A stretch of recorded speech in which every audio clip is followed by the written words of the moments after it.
बिस्मिल्लाहिर्रहमानिर्रहीम। कल मैंने मुकम्मल की थी कि हज़रत अबू दरदा रज़ी अल्लाह फरमाते हैं कि नबी करीम सल्लल्लाहु अलैहि वसल्लम के पास मैं कोज़ा लेकर गया उनके वज़ू के लिए। तो नबी करीम सल्लल्लाहु अलैहि वसल्लम ने आयत करीमा मुझे सुना दी कि जो इंसान जितना बड़ा गुनाह कर ले फिर अल्लाह ताला के आगे पेश हो जाए, उसके लिए मग़फ़िरत मांगे, इस्तग़फ़ार करे तो इंशाल्लाह अल्लाह ताला उसे बख्श देगा। सैयदना सिद्दीक़ अकबर रज़ी अल्लाह से भी यही रिवायत है। और आप हज़रत अबू दरदा रज़ी अल्लाह फरमाते हैं, मैंने आप अलैहिस्सलाम से पूछा, या रसूलल्लाह, अगरचे वो गुनाह जैसा भी हो। आप अलैहिस्सलाम ने फरमाया, हाँ जैसा भी हो। या रसूलल्लाह, जैसा मर्जी जितना मर्जी बड़ा गुनाह हो। आप सल्लल्लाहु अलैहि वसल्लम ने फरमाया, हाँ जितना भी बड़ा हो। तीसरी दफ़ा फिर अबू दरदा रज़ी अल्लाह ने पूछा तो नबी करीम सल्लल्लाहु अलैहि वसल्लम ने इरशाद फरमाया, हाँ अल्लाह ताला उसके गुनाह मुआफ़ फरमा देगा जो सच्चे दिल से तौबा करेगा और दोबारा वो गुनाह ना करने की कोशिश करेगा। तो अगरचे अबू दरदा की नाक खाक आलूद हो। हज़रत अबू दरदा रज़ी अल्लाह ने फरमाते हैं रज़ी अल्लाह कि जब जब मैंने ये हदीस किसी को सुनाई तो मैं अपनी नाक पर उंगली मारा करता था, अगरचे अबू दरदा की नाक खाक आलूद हो। क्योंकि पिछले कुछ दिन पहले भी मैं आपको ये हदीस सुना चुकी हूँ। तो वमन यक्सिब खतीआतन औ इस्मा, इससे मुराद बनो अबी रखी हैं जिन्होंने वो इल्ज़ाम लगा दिया था हज़रत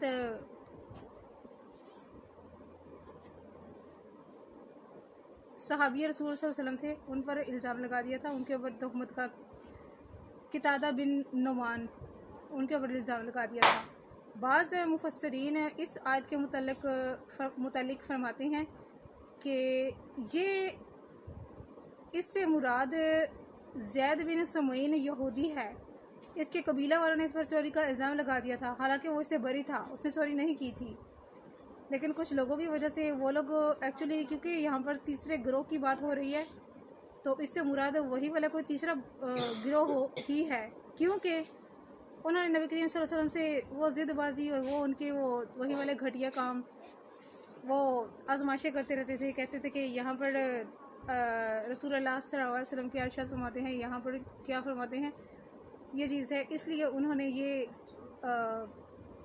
सिर्फ जो है वो एक फसाद के लिए किया था। तो अल्लाह करीम ने अपनी आयात मुबारका से नबी करीम सल्लल्लाहु अलैहि वसल्लम और आपके असहाबे को मुतला फरमा दिया था कि असल में मामला ये है।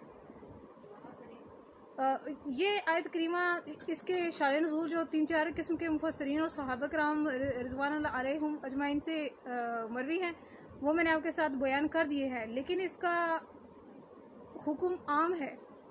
ये आजकल जो कुछ हो रहा है कोर्ट कचहरियों में, मोहल्ले गलियों में, शहरों में, वो सारे इसमें आ जाते हैं। आप सोचिए, आजकल अदालत में झूठी दलीलें और क्या कुछ बयान करके जो बेकसूर होता है उसको सज़ा काटनी पड़ती है, जुर्माना जो कुछ भी होता है वो उसको देना ही पड़ता है। तो ये सारे के सारे इन्हीं लोगों में आ जाते हैं। क्योंकि अब सीधी सी बात, एक जनरल सी बात है कि जहाँ पर मैं आपके साथ कुरान करीम की जो आयात और जो कुछ तर्जुमा तफसीर में आपके साथ बयान करती हूँ, अगर कोई बंदा उठ के मुझे ये कहे, कोई नया बंदा जिसके पास कोई दलाइल हो, सारा कुछ हो, वो मुझे कहे कि नहीं अल्लाह का हुक्म ये इस तरह नहीं इस तरह करके है, अगर मैंने उस बात को मान लिया तो वो कमज़ोरी, वो शैतानियत मेरी तरफ से होगी। अगर मैंने मान लिया, ज़ाहिर है इतना इल्म कुरान करीम में सब कुछ मौजूद है, आदम अलैहिस्सलाम से लेकर क़यामत तक की तमाम उमूर इसमें मौजूद हैं। अगर मुझे कोई बंदा कोई नई बात आकर बताता है तो ज़ाहिर है मैं तो उसको मानूंगी नहीं। जब इतनी बड़ी दलील मौजूद है हमारे पास तो हमें क्या ज़रूरत है फिर कुछ मानने की। इसमें कोई छूट नहीं है, इसमें अल्लाह ताला के तमाम अहकामात, स्पेशली जो आयात होती हैं, इनमें कोई छूट नहीं है। जब एक दफ़ा अल्लाह ताला ने फरमा दिया कि नहीं करना, اس طرح کسی پر جھوٹا الزام نہیں لگانا، جھوٹی دلیلوں پر یقین کر کے، کیونکہ بظاہر ہوتا یوں ہے کہ جو کچھ نظر آتا ہے وہ ایسا ہوتا نہیں ہے، اندر کی بات کچھ اور ہوتی ہے۔ اللہ تعالیٰ اس آیت کریمہ میں یہی فرما رہے ہیں۔ جیسے وہ سارے لوگ ان کے اسید بن عروہ اور اس کے ساتھی جنہوں نے نبی کریم صلی اللہ علیہ وسلم کی خدمت میں حاضر ہو کر کہا تھا کہ ان لوگوں نے نا بنو عبیرہ کی تعریف کی تھی اور حضرت قتادہ بن نعمان پر جو ہے نا وہ الزام لگا دیا تھا۔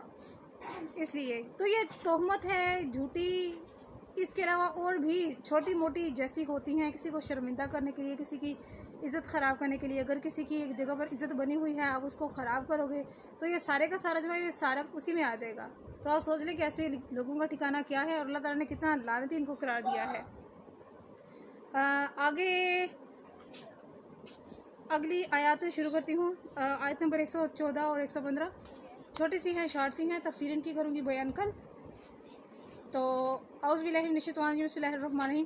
نہیں کوئی بھلائی ان کی اکثر سرگوشیوں میں سوائے ان لوگوں کے جو حکم دیں صدقہ دینے کا یا نیک کام کرنے کا یا صلح کرانے کا لوگوں کے درمیان، اور جو شخص کرے یہ کام اللہ تعالیٰ کی رضامندیاں حاصل کرنے کے لیے تو ہم عطا فرمائیں گے اسے اجر عظیم، اور جو شخص مخالفت کرے اللہ کے رسول صلی اللہ علیہ وآلہ وسلم کی اور اس کے بعد کہ روشن ہو گئی اس کے لیے ہدایت کی راہ اور چلے اس راہ پر جو الگ ہے مسلمانوں کی راہ سے، تو ہم پھرنے دیں گے اسے جدھر وہ خود پھرا ہے اور ڈال دیں گے اسے جہنم میں، اور یہ بہت بری جگہ ہے پلٹنے کی۔ جیسے کہ میں نے ابھی آپ کو بتایا، اس کی بظاہر اس کے ترجمے کے لحاظ سے اس کا یہ مطلب بنتا ہے کہ اگر کوئی ظاہر ہے انسان اگر کوئی ہمیں قرآن کے علاوہ کوئی حکم کوئی اور دلیل وغیرہ دینے کی یا اس طرح کرے کچھ اور کرنے کی کوشش کرتا ہے تو میں تو اس کو مانوں گی نہیں، میں تو اس کو سیدھا